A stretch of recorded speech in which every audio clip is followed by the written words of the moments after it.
Let's dance back a little bit to when you first broke in. I always find it interesting what the guys' initial impressions are. You know, some people, the word I hate with a passion, they think it's fake when they get into it. Did you have an idea of what you're getting yourself into when you broke in with Crognale? Or how did you react to the first few weeks of training compared to what you thought it was going to be? I'm going to tell you something. Vince McMahon heard me talking one day.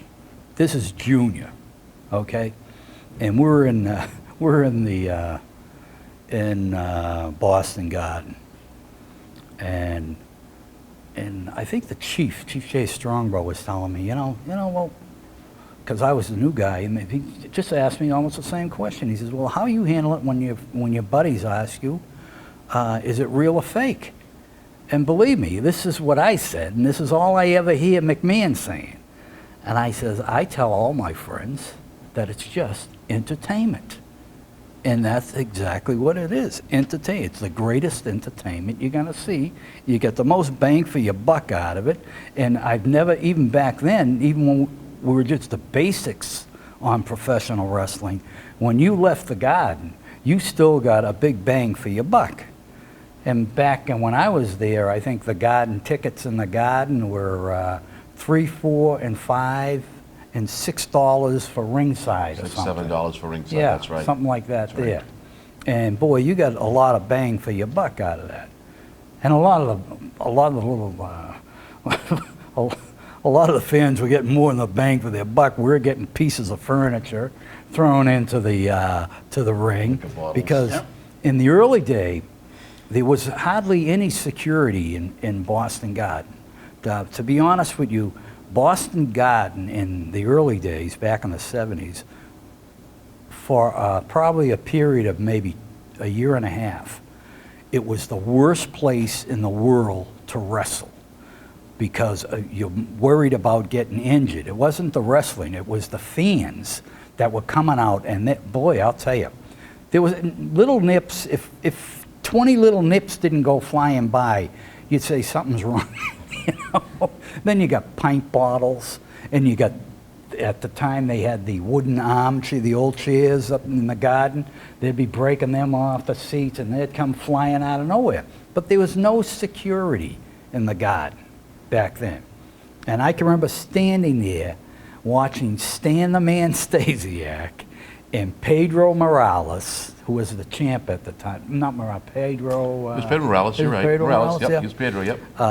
Who was the champion at the time, and they were going at it left and right, and boom, boom, boom, and then Stan's walking around, and he's got the great hot punch, boom, and he's going around going like this. Then all of a sudden, you see all this stuff coming flying at him, and he sees it, but nobody, out of all that stuff, you could see this shiny thing come flying down from up above. It was actually a dart. Somebody threw a dart and nailed him right in the thigh. Oh. Nailed him right in the thigh. So they finally ended the match real quick after that. Yeah. And then all the boys were getting really BS because there was too much of this stuff going on at Boston Garden. So McMahon Sr., I'm not sure if anybody remember, maybe I was hallucinating, but I think they were like for 2 months, that's only like 2 shows, they had a green net come down. It was a ship net over the top, so nothing could come through and hit the wrestlers. Because there was so many Remember that bottles. one? Oh, yeah. So yeah, I'm glad you guys backed me Don Leo up Jonathan on that. against Bruno Sammartino, same thing. I've said that story before, and nobody can remember it. Yep. They had the green net come down. It was exactly right. And to stop all the bottles and everything. But that didn't. There was a little bastard out there, and I don't know what camera's on. I don't know you're out there, you little bastard. Somewhere. You must be in your 30s by now, whoever you are. And he used to sit down there at ringside, and he had an elastic band, but he had a real heavy elastic band, whoever he was, and paper clips. Oh, he would take them, and you'd be standing there, and we're going to go, wow, what the hell was that? What the hell? Jesus Christ. And then bang, bang again.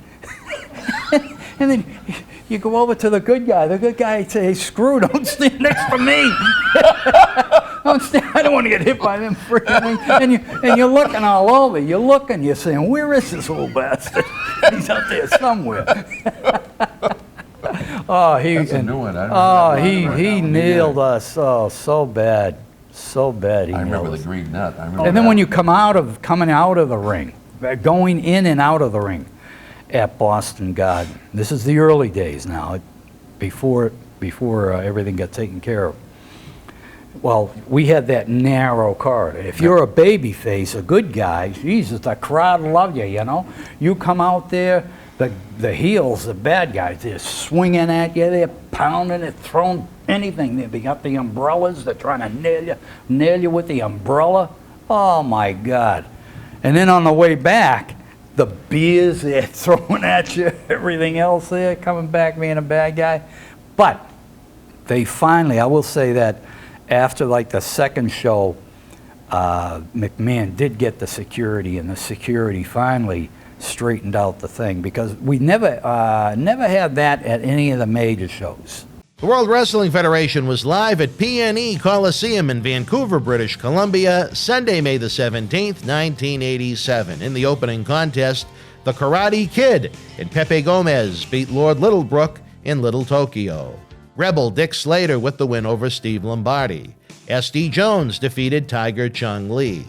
Kim Chi, who replaced Killer Khan, victorious over Jerry Allen. The Can-Am Connection beat Seeker and Kamala. WWF Tag Team Champions, the Hart Foundation, retained the titles over the British Bulldogs in a steel cage match. And in the main event, the Macho Man, Randy Savage, with the win over Tito Santana. If you were in Vancouver Live, share your memories in the comment section below. Use the links in the description box to keep Wrestling Legends working in our eBay store and on our world-renowned Patreon streaming service, so we can bring you more interactive superstar shoot interviews to relive the good old days of professional wrestling. Check it out. Boston Wrestling Sports in the MWF explodes into a new year with professional wrestling content galore and need you to join our family. Every Tuesday night at 10 p.m. after our Monday Night Raw review, it's Wrestling Insiders at your house with WWE Hall of Famer Mr. USA Tony Atlas. Wednesday nights at 10 p.m. after NXT and AEW, join rotating legends on Wrestling Insiders Special Edition.